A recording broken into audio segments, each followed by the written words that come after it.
आज के इस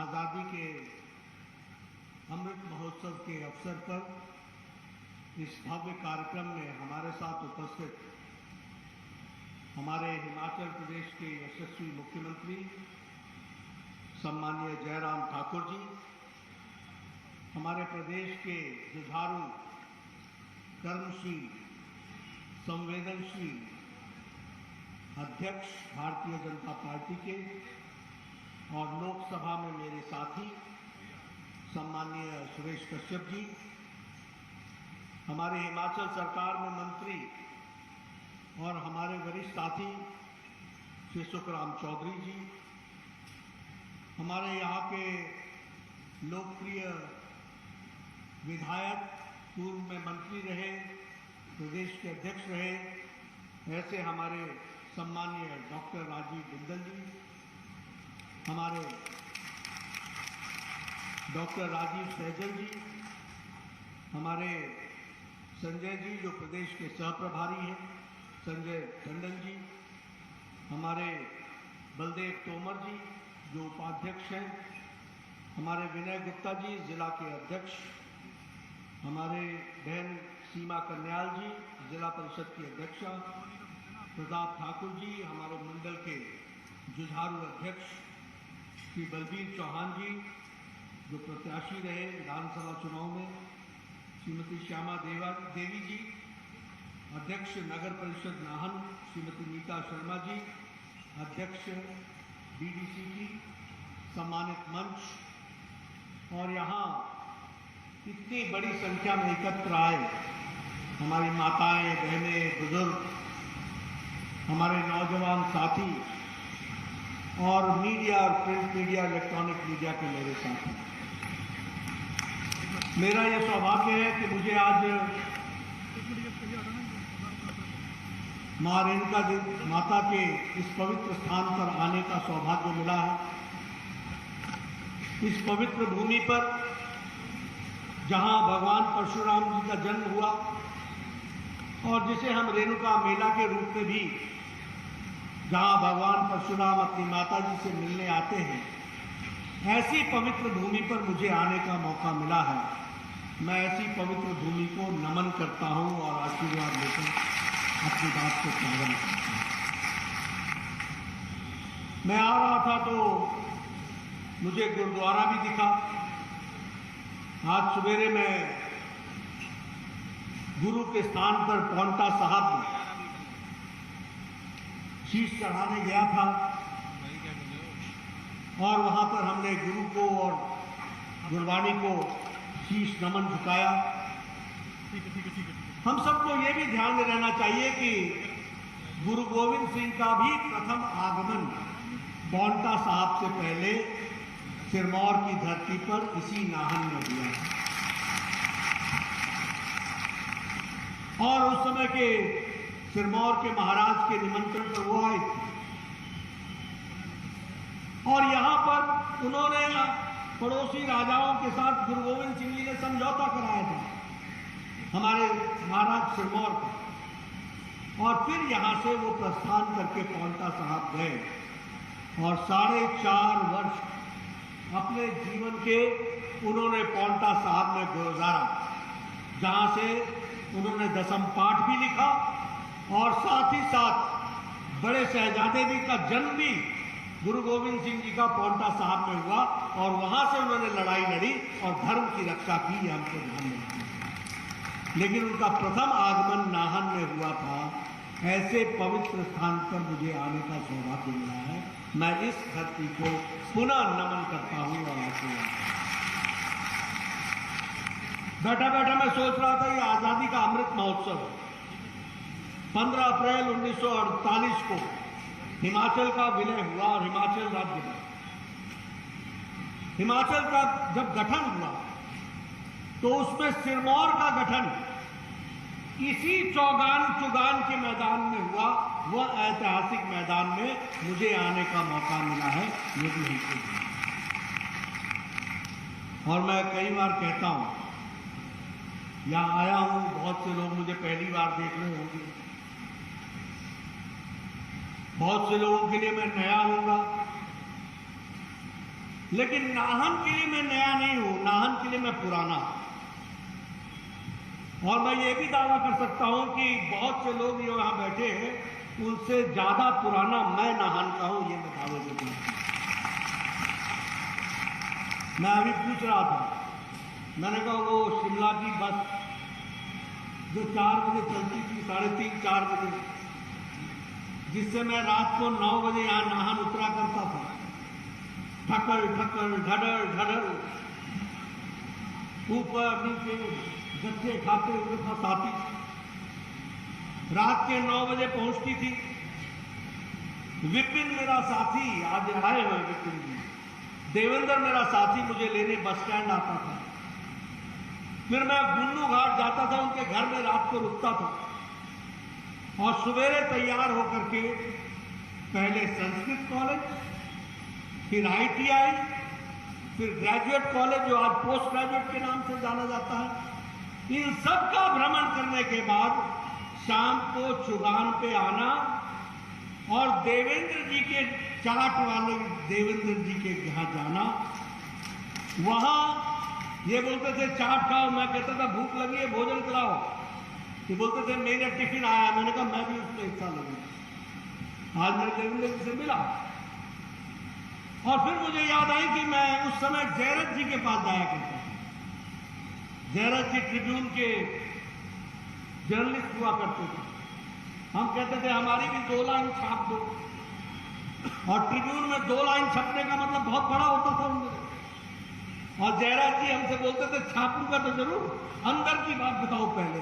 मैंने कहा बीजेपी और ABP में अंदर बाहर कुछ नहीं होता, सब एक होता है, जो होता है पक्का होता है, इस बात को समझना। तो मैं ये पुरानी बातें इसलिए याद कर रहा हूं क्योंकि नाहन मुझे आने का मौका मिले और मैं पुरानी बातों को याद न करूं।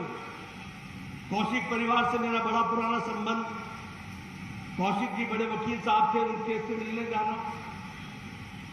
तो ये मैं इसलिए आपको बता रहा हूं कि हमारी विचारधारा, हमारे लोग, हमारे लिए काम करते हुए लोग, परिवार कोई 2 दिन के पैदाइश नहीं है। ये 3-3, 4-4 पीढ़ियां खप गई है, तब जाकर के हम यहां पर पहुंचे। इस बात को हमको समझना चाहिए। किस किस ने कौन कौन सी कल्पना करके पूरा नहीं किया।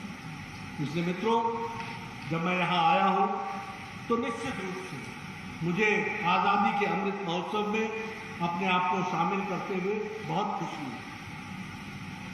मैं यहां ये बात भी कहना चाहता हूं, जब हम 75 साल याद कर रहे हैं तो मैं देख रहा हूं कि ज्यादातर लोग यहां पर वो 50 साल से नीचे के हैं, यानी अभी उन्होंने 25 साल और देखने हैं। यानी आपने, हम सब ने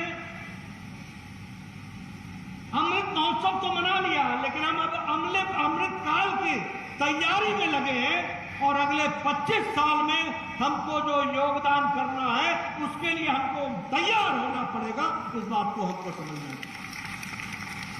और जब मैं ये कहता हूं तो लाल किले की प्राचीर से 15 अगस्त को जो प्रधानमंत्री जी ने कहा कि हम विकसित भारत बनाना चाहते हैं, और विकसित भारत बनाना हो तो हमको विकसित हिमाचल बनाना पड़ेगा, इसका प्रण हमको लेना पड़ेगा।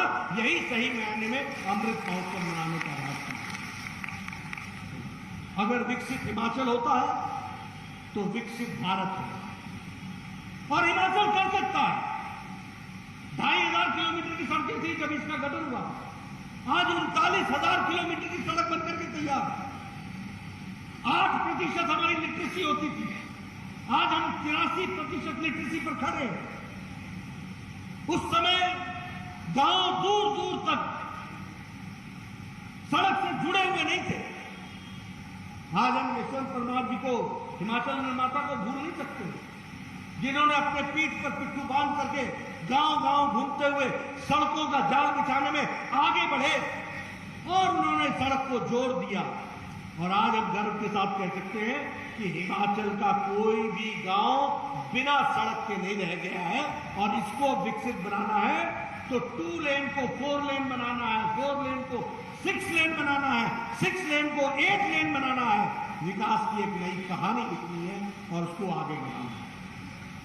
अगर हम हेल्थ की बात करें, मुझे याद है हिमाचल, किसी को गांव में अगर बीमार हो जाए तो गांव का सारा परिवार, गांव के लोग एक खटिया पर उसको लिटाकर कोसों चलते थे, तब जाकर के किसी स्वास्थ्य केंद्र के नजदीक पहुंचते। क्या मैं सही बोल रहा हूं? सही बोल रहा हूं? जब हम चूड़धार की बात करते हैं, जब हम अन्य धारों की बात करते हैं, तो आज बताइए मेरे को कितनी खुशी होती होगी कि मैं जब स्वास्थ्य मंत्री बना तो नाहन में मुझे एक मेडिकल कॉलेज देने का भी सौभाग्य प्राप्त हुआ। यह भी मैं जरूर कहना चाहूंगा। और मोदी जी के आशीर्वाद से हम 300 करोड़ रुपए से ज्यादा की लागत से वो बिल्डिंग्स बन गई। चाहे 330 करोड़ का उसका आंकड़ा है, जिसको बढ़ाया जाए एक नया मेडिकल कॉलेज बनाने के लिए। इसलिए जब हम विकसित भारत कहते हैं तो विकसित हिमाचल बनने में हम अब देर नहीं है, और आपने भी कमर कसनी है, लड़ाई लड़नी है और जल्द से जल्द विकसित हिमाचल बनाना है। इसके लिए हमको काम करना। दूसरी बात, हम मन से प्रण ले लें कि हमारे मन से गुलामी निकल जानी चाहिए। और गुलामी निकलने का मतलब सिर्फ ये नहीं होता कि हमने कोई विदेशी कलम नहीं रखी, हमने कोई विदेशी गैजेट नहीं रखा। गुलामी से निकलने का मतलब होता है कि गुलामी की मानसिकता से निकलना होता है।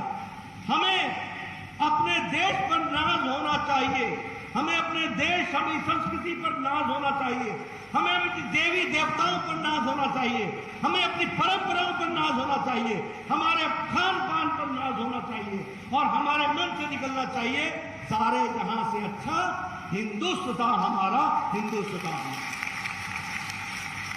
ये हमको गर्व पैदा करना। और तीसरी बात उन्होंने कही कि हमको विरासत की दृष्टि से हमको अपने आप को संजो करके चलना, पुरानी विरासत को संभाल करके चलना। और चौथी बात एकता की हुई कि हमें एक रहना।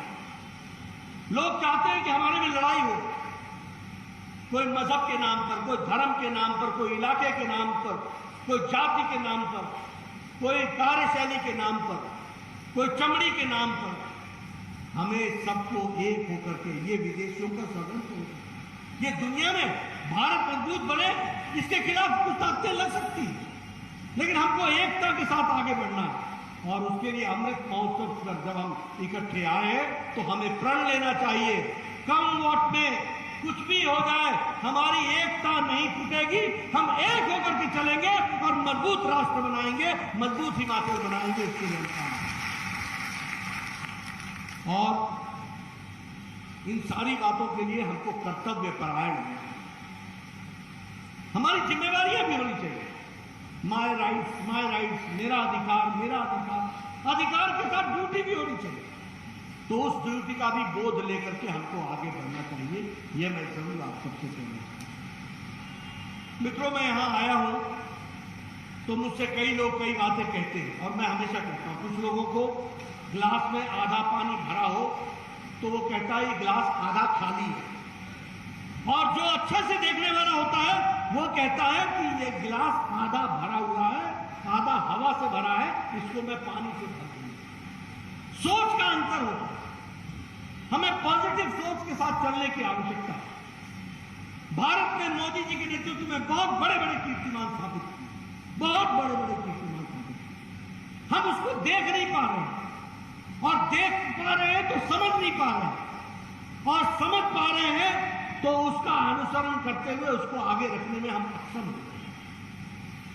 मैं ये पूरे दावे के साथ कहना चाहता हूं, मैं हिमाचल प्रदेश का भी स्वास्थ्य मंत्री रहा हूं और मैं देश का भी स्वास्थ्य मंत्री रहा हूं। इस देश में मैं बार बार बोलता हूं पोलियो से लेकर, चिकन पॉक्स से लेकर, स्मॉल पॉक्स से लेकर, टेटनस से लेकर के, जापानीज इंसेफ्लाइटिस से लेकर के, ट्यूबरक्लोसिस से लेकर के, हर चीज की बीमारी की दवा भारत में पहुंचने में उसको 28 से 30 साल लगेंगे।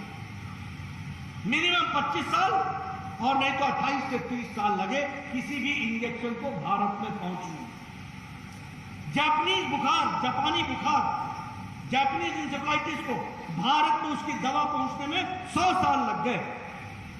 1906 में जापान में यह दवा बनी थी और भारत में 2006 में योगी जी उस दवा को लेकर के आए जब गोरखपुर में जापानीज इंसेफ्लाइटिस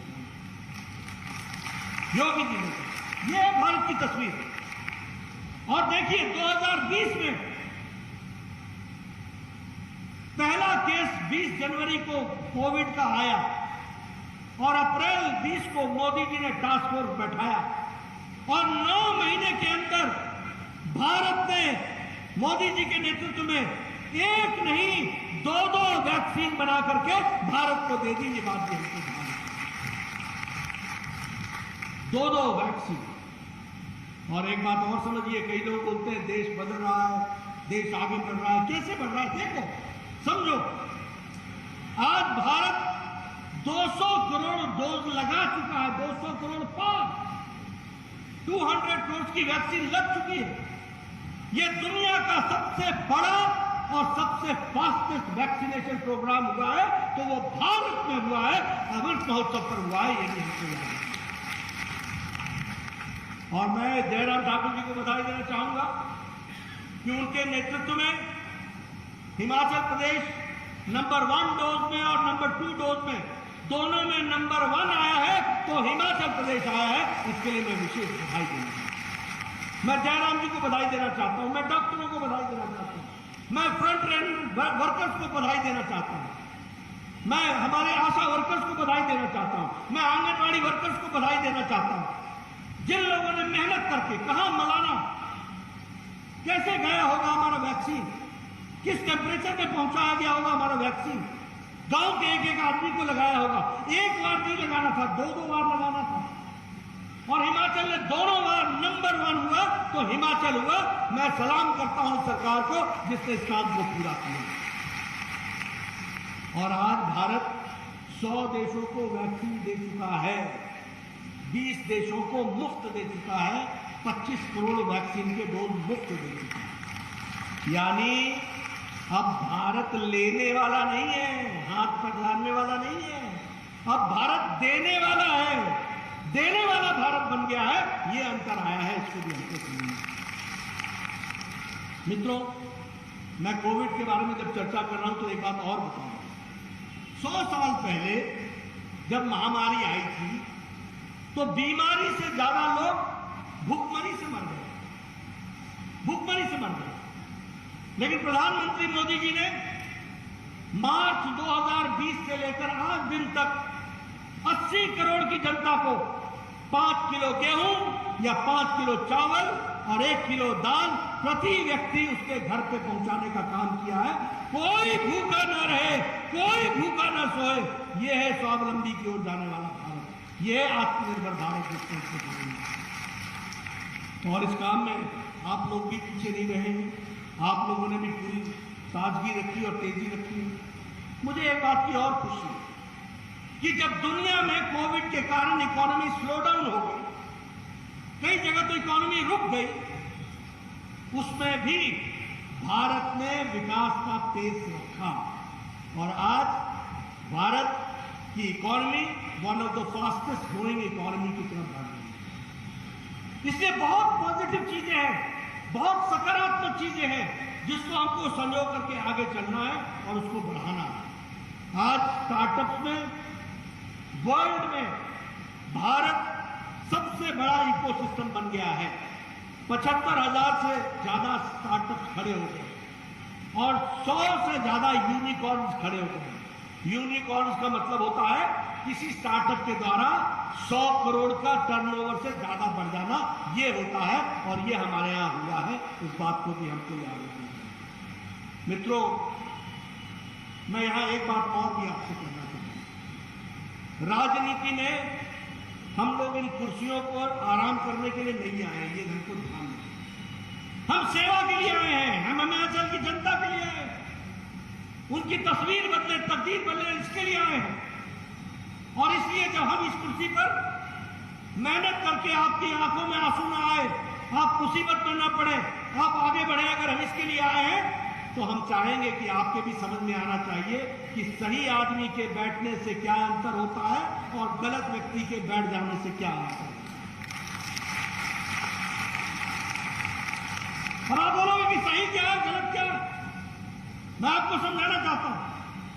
सही ये है कि मुझे बताओ, यूक्रेन में झगड़ा हुआ, कोई अमेरिका ने अपने लोग वापस बुलाए क्या? कोई इंग्लैंड या यूरोप के लोग वापस लेके आए क्या?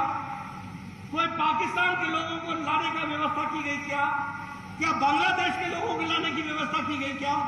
कोई श्रीलंका के लोगों को लाने की व्यवस्था की गई क्या? लेकिन भारत है, बदलता भारत, मोदी जी के नेतृत्व में, जिन्होंने पुतिन को फोन किया और कहा युद्ध रोको, और उधर ज़ेलेंस्की को फोन किया और कहा युद्ध रोको, मुझे अपने भारतीय सुरक्षित बाहर पर लाना है, ये कैसे? ये है सही आदमी के सही स्थान पर बैठने का नतीजा। और एक नहीं, दो नहीं, 23,000 बच्चे लाए गए वापस, 23,000। और ये इसके लिए 114 फ्लाइटें भेजी गई, 14 फ्लाइटें इंडियन एयरफोर्स की गई और 100 फ्लाइटें हमारी कमर्शियल गई। और भारत सरकार ने इन बच्चों को सुरक्षित यहां तक लाया, भारत पहुंचाया, घर पहुंचाया और इस तरीके से काम किया। और मजे की बात सुनिए, बहुत से दूसरे देशों के बच्चे भी भारत का तिरंगा लेकर के तैर गए, तर गए, तिरंगा हमारा, उनको भी तार गए। मैं देशों का नाम नहीं लूंगा, आपको समझ में आ गया, वो भी तिरंगा लेकर के आ गए। इसलिए सही व्यक्ति बैठता है तो क्या होता है और गलत व्यक्ति बैठता है तो क्या होता है, वो समझना चाहिए। मैं आपको बताना चाहता हूं, इसी हिमाचल प्रदेश को पहाड़ी राज्य होने के नाते हमें स्पेशल कैटेगरी स्टेट दिया गया था। और स्पेशल कैटेगरी स्टेट में विकास के लिए, डेवलपमेंट के लिए केंद्र 90% देता है तो 10% प्रदेश सरकार का देता है। लेकिन एक एनकेपी सालवे कांग्रेस के नेता आए, 9th फाइनेंस कमीशन के चेयरमैन थे। एनकेपी सालवे ने 9th फाइनेंस कमीशन में रेकमेंड कर दिया कि इनकी एम्प्लॉय की संख्या ज्यादा है और हमारे विकास का पैसा सैलरी में जा रहा है, इसलिए इसको स्पेशल कैटेगरी स्टेट से हटा दिया। आज स्वर्गीय वीरभद्र सिंह जी नहीं है, उन्होंने बहुत दलील दी थी, उनकी किसी ने नहीं सुनी, कांग्रेस ने कांग्रेस की नहीं सुनी। लेकिन मैं आपको ये बताना चाहता हूं कि और उसके बाद शांता कुमार जी और धूमल जी दोनों दिल्ली कई बार गए, न्याय यात्रा निकाली, हिमाचल का हक मांगा, किसी ने नहीं सुना, कान में जूं तक नहीं रहेंगी। मोदी जी आए, वो हमारे प्रभारी थे, वो प्रधानमंत्री बने 2014 में, उन्होंने बिना हमारे डिमांड के हमको 2014 में फिर से हमारा स्पेशल कैटेगरी स्टेट बहाल कर दिया। ये हमको समझ। आज जयराम ठाकुर जी को 10% खर्च करना पड़ता है, 90% केंद्र सरकार, दोनों हाथ में लट्टू। सही व्यक्ति के आ जाने से क्या फर्क पड़ता है, ये समझना चाहिए। और मैं जब जयराम जी के हाथ में बोल रहा हूं लड्डू, ये हिमाचल की जनता के हाथ में लड्डू होता है, ये हमको समझना चाहिए। आप आगे देखिए, सिर्फ यही नहीं, अटल टनल बनना था, स्पेशल पैकेज। आप बताइए, पांवटा साहब बचा जब अटल बिहारी वाजपेयी ने स्पेशल पैकेज दिया था, इंडस्ट्रियल पैकेज दिया था, तभी बसा था ना? हाँ या ना? हाँ या ना? जब अटल जी थे तो इंडस्ट्रियल पैकेज दिया। मनमोहन सिंह जी 2004 में आए, उन्होंने 7 साल बाद ये पैकेज को रद्द कर दिया। क्या कह के रद्द किया कि पंजाब नहीं मानता, हरियाणा नहीं मानता, जम्मू कश्मीर नहीं मानता, ये पड़ोसी हिमाचल से ईर्ष्या करते हैं, इसलिए हमको हिमाचल का स्पेशल पैकेज लेना पड़ेगा। मैं मनमोहन सिंह जी से आज के दिन पूछना चाहता हूं, हरियाणा में कांग्रेस की सरकार रह गई क्या? पंजाब में कांग्रेस की सरकार रह गई क्या? जम्मू कश्मीर में कांग्रेस की सरकार रह गई क्या? हिमाचल में कांग्रेस की सरकार रह गई क्या? लम्हों की खता से सदियां सजा पाती है। इस बात को हमको समझना चाहिए। इसलिए आज हम गौरव के साथ कह सकते हैं अटल टनल बनने लगा, उसको भी आप देखिए। ये डिफेंस के लिए कितना महत्वपूर्ण था। इसका नींव पत्थर 2002 में अटल जी ने रखा। 2002 में हमारी सरकार चली गई। 2004 में मनमोहन सिंह आ गए। 2004 से लेकर 2014 तक सिर्फ 1.3 किलोमीटर की ही टनल बन सकी, यानी 1300 मीटर इतनी ही सड़क बन सकी। 9 किलोमीटर का टनल बनना था 10 किलोमीटर नहीं काम हुआ। मोदी जी आए, फिर से काम शुरू हुआ और 6 साल के अंदर अटल टनल बन करके तैयार हो गई और आज लेह लद्दाख के लिए डिफेंस का जाने का रास्ता बन गया। ये होता है सही व्यक्ति सही स्थान पर रहे तो अवसर। विकास की नई कहानी की बात। मैं बहुत से आपको विकास की कहानी के बारे में चर्चा करूंगा। अभी चर्चा हुई प्रधानमंत्री स्वच्छ भारत अभियान। मैं स्वच्छ भारत अभियान के बारे में कहूंगा। हमारे यहाँ लगभग 11 करोड़ हमारे इज्जत घर बने हैं। हिमाचल प्रदेश में भी लगभग 1,72,000 इज्जत घर बने हैं। अब मैं इसको इज्जत घर क्यों बोलता हूं? राम मनोहर लोहिया 1966 में पार्लियामेंट में बोला करते थे कि मुझे शर्म आती है कि जब मैं शाम और सवेरे गाड़ी से नेशनल हाईवे पर जाता हूं तो महिलाएं अपनी दैनिक नित्य क्रम के लिए झुंड की झुंड में सड़कों पर दिखती है। उनको बाहर अपने दैनिक नित्य क्रम के लिए जाना पड़ता है। राम मनोहर लोहिया ने 66 में उस दिन से लेकर के आज दिन तक किसी ने नहीं सुनी। मोदी जी ने 11 करोड़ इज्जत घर बना करके और जयराम जी ने हिमाचल प्रदेश में 1,72,000 इज्जत घर बना करके महिलाओं का सशक्तिकरण किया, उनकी इज्जत का ध्यान रखा, उनको ताकत प्रदान की। इस बात को हमको याद रखना। जिस घर में टॉयलेट ना हो, आप समझ सकते हैं महिलाएं कैसे रहती हैं, बच्चे कैसे रहते हैं। आज हिमाचल प्रदेश 100% ODF बन गया है, ओपन डेफिकेशन फ्री बन चुका है। इसलिए जयराम के आने का मतलब क्या है, राजीव बिंदल के आने का मतलब क्या है, सुखराम के आने का मतलब क्या है, सुरेश कश्यप को भेजने का क्या मतलब है दिल्ली, ये हमको समझना होगा, जानना होगा, ये हमको जानना होगा। मित्रों, अगर मैं बात करूं LPG गैस की, अगर हम गैस की बात करें तो लगभग 10 करोड़ गैस कनेक्शन दिए जा चुके हैं। मैं हिमाचल की बात करना चाहता हूं। मैं यहां पला बड़ा, बचपन में मैंने कोई गांव ऐसा नहीं देखा जहां कोई अपाहिज महिला बुजुर्ग नहीं, जिसने कोई रीढ़ की हड्डी न तोड़वाई हो, जिसने अपनी टांग न तोड़वाई हो। मैं गांव का रहने वाला हूं। आप बताइए, गांव में पहले सवेरे 4 बजे उठ करके महिलाएं घर से बाहर जाकर के जंगल से लकड़ियां लाती थी कि नहीं लाती थी? लाती थी कि नहीं लाती थी? और सवेरे सवेरे आवाज आती थी, ठक ठक ठक। जो लकड़ी काटना होता था वो बहन तो मुसीबत में होती थी, जिसको आवाज सुनाई देती थी वो भी मुसीबत में होता था। मेरी लकड़ी काटी जा रही है, मेरे पेड़ की लकड़ी काटी जा रही है या पड़ोस के पेड़ की लकड़ी काटी। लेकिन महिलाएं बेचारी पेड़ से गिरती थी, अपाहिज हो जाती थी। लेकिन आज फर्क क्या आया है? एक तो पेड़ भी बच गए, हरियाली बढ़ गई। मैं ठीक बोल रहा हूं कि नहीं बोल रहा हूं? आप गांव के लोग हैं, आपको मालूम है ना, मालूम है ना। एक तो पेड़ भी बच गए और महिला सशक्तिकरण ऐसा हुआ कि हमारी बहनें अब सुबह उठती हैं, 5 मिनट में लाइटर जलाती हैं, ठक से पति देव को चाय पिलाती हैं, बोलती हैं अब तैयार हो और जाओ काम में लग जाओ। ये महिला सशक्तिकरण। और जयराम जी ने क्या किया? लगभग 3 करोड़ ऐसे थे जो उज्ज्वला योजना से बच चुके थे, उनको गृहिणी योजना के तहत ले लिया गया। और हिमाचल प्रदेश आज स्मोक फ्री स्टेट पहला है। हिमाचल प्रदेश नंबर 1 है स्मोक फ्री स्टेट होने में, ये भी हमको याद रखना। यानी ये डबल इंजन की सरकार है।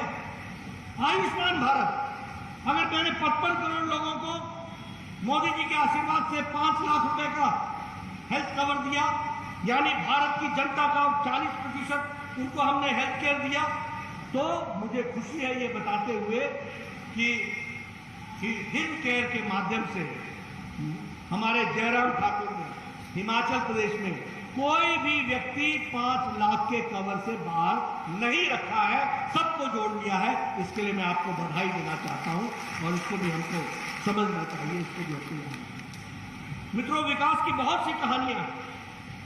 अगर मैं ग्राम सड़क योजना की बात करूं तो ग्राम सड़क योजना में लगभग 10,225 किलोमीटर की सड़क बन रही है और इसमें 5,000 करोड़ रुपए हिमाचल में खर्च हुए। ये है अंतर। जब यूपीए की सरकार आई तो प्रधानमंत्री ग्राम सड़क योजना पर जोर देना बंद हो गया, लगभग समाप्त हो गया। हम सब लोग एमएलए हुआ करते थे। मुझे याद है जब अटल जी की सरकार आई थी तो अटल जी की सरकार में उस समय मेरी कंस्टिट्यूंसी में 85% सड़कें नहीं थी, लेकिन जब प्रधानमंत्री ग्राम सड़क योजना आई तो 5 साल बाद मेरी कंस्टिट्यूंसी में सिर्फ 5% गांव ऐसे रह गए थे जो बिना सड़क के थे। ये क्रांति आई, इसको कहते हैं। और यही हाल आप यहाँ है। हमारे सुखराम जी बता रहे थे कि हमारे यहाँ 100% रोड बन गई है। हमारे बिंदल जी बता रहे हैं कि हमारे यहाँ 100% रोड बन गई है। उसी तरीके से सौभाग्य योजना में इलेक्ट्रिफिकेशन, 100% इलेक्ट्रिफिकेशन, यह भी हम लोगों ने करने का प्रयास किया है। और उसी तरीके से अगर हम देखें तो कोविड के लिए भी 500 करोड़ रुपए का पैकेज दिया गया और उसको आगे बढ़ाने का काम किया गया। अभी जो इन्वेस्टर्स मीट हुई तो लगभग 23,000 करोड़ रुपए के एमओयू सिर्फ हाइडल में हुए हैं, यानी हाइडल प्रोजेक्ट्स में हुए, और 15,000 करोड़ रुपए का एमओयू हमारे टूरिज्म के क्षेत्र में हुए हैं। इसको भी हमको ध्यान में रख करके आगे बात को रखना चाहिए। ये मैं आपको जरूर कहना चाहूँगा। मित्रों, बहुत सी ऐसी बातें हैं।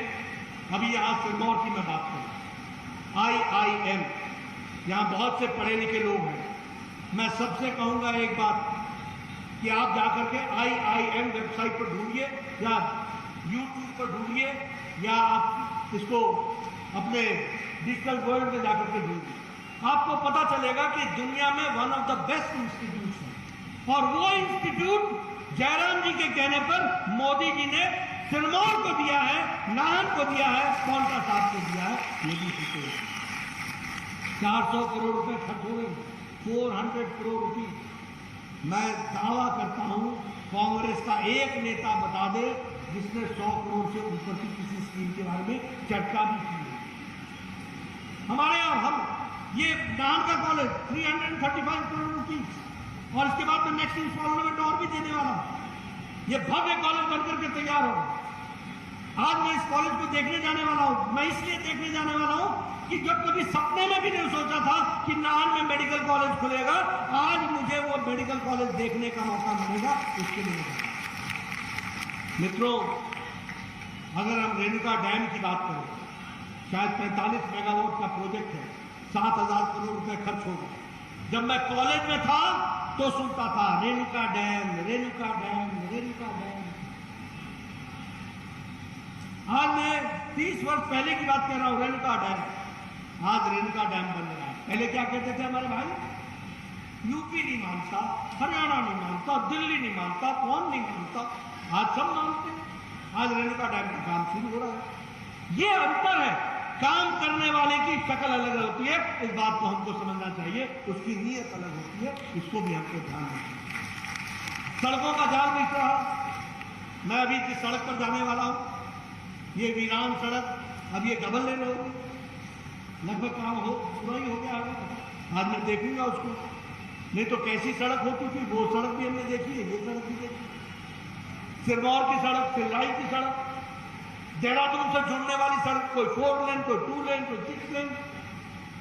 ये बदलती तस्वीर है और इसके लिए मैं बार बार आप लोगों को कहता हूं कि सही लोगों को लगाओगे और सही लोगों को लाओगे तो अमृत काल का अमृत पी पाओगे और उसका स्वाद ले पाओगे। इस बात को समझो, इसको जानना आपके लिए बहुत जरूरी है। अभी प्रधानमंत्री किसान सम्मान निधि में लगभग 57,000 परिवारों को यहाँ सिरमौर में लाभ मिला है।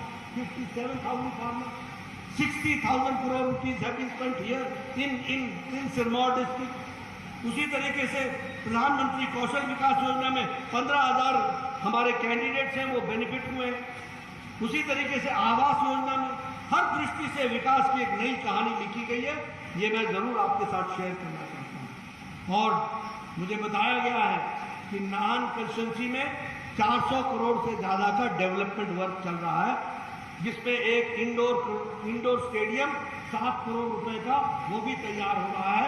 बिंदल जी आपको बताएंगे कि वो इंडोर स्टेडियम की क्या स्थिति है, लेकिन भारत सरकार ने 7 करोड़ रुपए इंडोर स्टेडियम के लिए आवंटित किए हैं, ये भी मैं आपको बताना चाहता हूँ। 11 ब्रिजेज बन रहे हैं। गिरी ड्रिंकिंग वाटर सप्लाई स्कीम के लिए 52 करोड़ रुपए की व्यवस्था की गई है। हर एक दृष्टि से विकास के एक नए आयाम लिखे जा रहे हैं, ये मैं आपसे जरूर कहना चाहता हूं। ये भी मैं आपको बताना चाहता हूं कि जब हम कांग्रेस की बात करते हैं तो हमारे समय तस्वीर क्या आती है? हमारे सामने तस्वीर आती है बोफोर्स का स्कैंडल। कांग्रेस की हम बात करें तो हमारे सामने तस्वीर क्या आती है? ऑगस्टा वेस्टलैंड का स्कैंडल। हमारे सामने तस्वीर क्या आती है? सबमरीन का स्कैंडल। हमारे सामने तस्वीर क्या आती है? 2G, 3G, 4G, हर एक तरीके का स्कैंडल। और आजकल कांग्रेस भाई भारत सरकार से और भारत की आर्मी से एयर स्ट्राइक और सर्जिकल स्ट्राइक का सर्टिफिकेट मांगने लगे, प्रूफ मांगने लगे। ये स्थिति आकर के खड़ी हो गई। हिमाचल को दिया कुछ नहीं, शक पैदा करने के लिए हमेशा तैयार रहे, विकास को रोकने के लिए हमेशा रोड़ा बनकर के खड़े रहे। अरे यही नाहन कंस्टिट्यूंसी थी। इसकी विकास की कहानी कांग्रेस के टाइम की देख लीजिए और बीजेपी के टाइम की देख लीजिए। हमारा एक एक कार्यकर्ता छाती ठोक के जनता को बताता है कि हमने विकास के क्या क्या काम किए। और मैं जब इस बात को कहता हूं तो मैं डॉक्टर राजीव बिंदल जी को इसके लिए बहुत बड़ा श्रेय देता हूं, जिन्होंने इस काम को आगे बढ़ाया।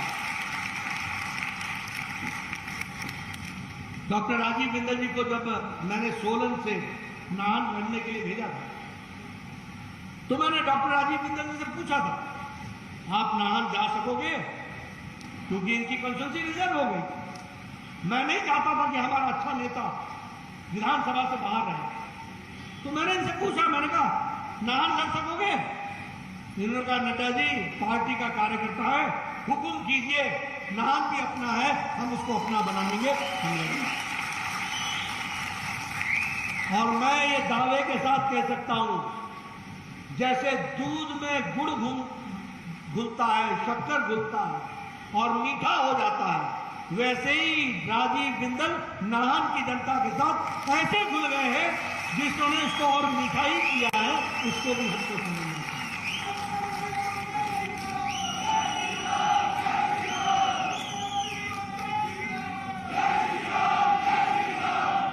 अति उत्साही व्यक्तित्व।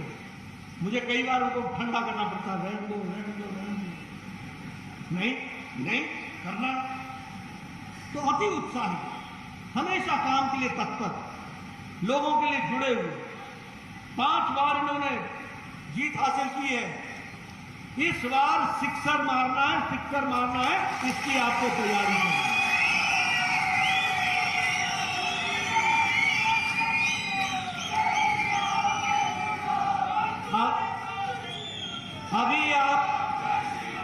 अभी आप ताली बजा लो, लेकिन नवंबर में वो बजा देना। और मैं दिल्ली से यहां इशारा ही देने आया हूं, अगर मेरा इशारा न समझो तो मैं क्या करूं?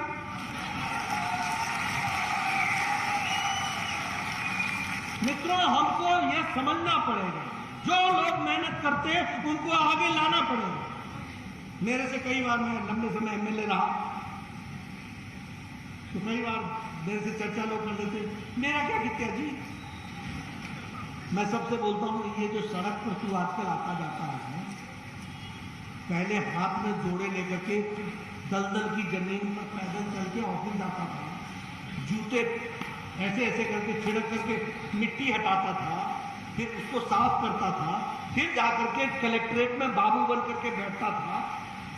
और आजकल स्कूटर को किक मारता है घर से और 15 मिनट में कलेक्ट्रेट पहुंचता है और पहले बोलता लाओ भाई चाय, जरा चाय पिलाइए, फिर उसका काम शुरू करते हैं। ये आपको फुर्सत रुखसत किसने दी? ये उस सड़क ने दी है। तो इसलिए कभी मत बोलो मेरा क्या कित्या, मेरा बहुत कुछ कित्या। इस बात को समझने की जरूरत। मैं यहां बैठे देख रहा हूं सबको, आप सब बिना मास्क के हैं, पास पास बैठे। जो बाइडेन भी आजकल मास्क लगा के फिरता अमेरिका में, वो भी सेफ नहीं है और आप यहां पर सुरक्षित हैं। आप बोलोगे मेरा क्या कित्या? ये मोदी जी ने सुरक्षा कवच दिया और जयराम जी ने सुरक्षा कवच पहनाया है आपको। ये आपको समझना है। इसलिए मेरा क्या किया, मेरा क्या किया, ये छोटी दृष्टि छोड़ दो, बड़ी दृष्टि रखो। अरे आपका क्या किया? 52 करोड़ रुपए की ग्रीन स्कीम लेके आए, 400 करोड़ रुपए का मेडिकल कॉलेज लेकर के आए, 400 करोड़ रुपए का IIM लेकर के आए, 4 लेन 6 लेन 2 लेन सड़कें बना रहे हैं, हॉस्पिटल्स को आबाद कर रहे हैं। ये सब आपका ही किया है और आपके लिए ही किया है, ये समझना चाहिए। मैं ऐसे आपको मजाक में आंसर देता हूँ। मैं हिमाचल प्रदेश में था, MLA बिलासपुर में था, बस स्टैंड पे खड़ा था, तो एक आया और पान खाने लगे। तो अपनी भाषा में कहता कैसे? बोला पान खाना है। मैं तो पान खाने कैसे आएगी? बोला कुछ नहीं, बस रात मन हो रोटी खाती थी, स्कूटर किक मारे 15 मिनट से कुछ नहीं किया। मतलब रात को रोटी खाई थी, फिर मन किया पान खाने का, स्कूटर को किक मारा, 15 मिनट में पहुंच गया बस स्टैंड। मैंने कहा मैं चुप रहा करूँ। फिर मैंने कहा देख 11.5 करोड़ रुपए का तो सत्संग में ब्रिज पड़ा है, उस ब्रिज से तू आया है, और 3.5 करोड़ रुपए का ये हाईवे का एक्सटेंशन हुआ है, जिस पर तू सराटे से चलते हुए यहां तक पहुंचा है। ये तेरा सरकार ने किया है और तब तू यहां आकर के पान खा रहा है और घर वापस जा रहा है। तेरे जीवन में परिवर्तन यहां आया है, इसको समझना। बात छोटी है। मैं तो हंसते हंसते सब लोगों को बोलता हूँ, हमारे सब लोग रिश्तेदार कोई भी आते थे, उनको सब लोग एक बाल्टी दे देते थे, एक बढ़िया सी तेल की शीशी दे देते थे, साथ में साबुन दे देते थे और एक तौलिया। ये बेचारा कोई नौकर साथ में जाता था, बावड़ी में नहाते थे और नहा करके आते थे। जितना नहाते थे पानी से, लौटते हुए पसीने से नहा करके घर पहुंचते थे। आजकल किसी से बात करो, बावड़ी में नहाना भूल ही गया है। Bathroom, personal bathroom, 24 hours water supply, पानी ही पानी। हम कई बार पूछते पानी आया नहीं, पर प्रेशर नहीं था, प्रेशर नहीं था। यानी अब पानी के लिए नहीं लड़ते हो, प्रेशर के लिए लड़ते हो। अगर प्रेशर रखना है तो नवंबर को प्रेशर दबा देना, प्रेशर आ जाएगा। वो भी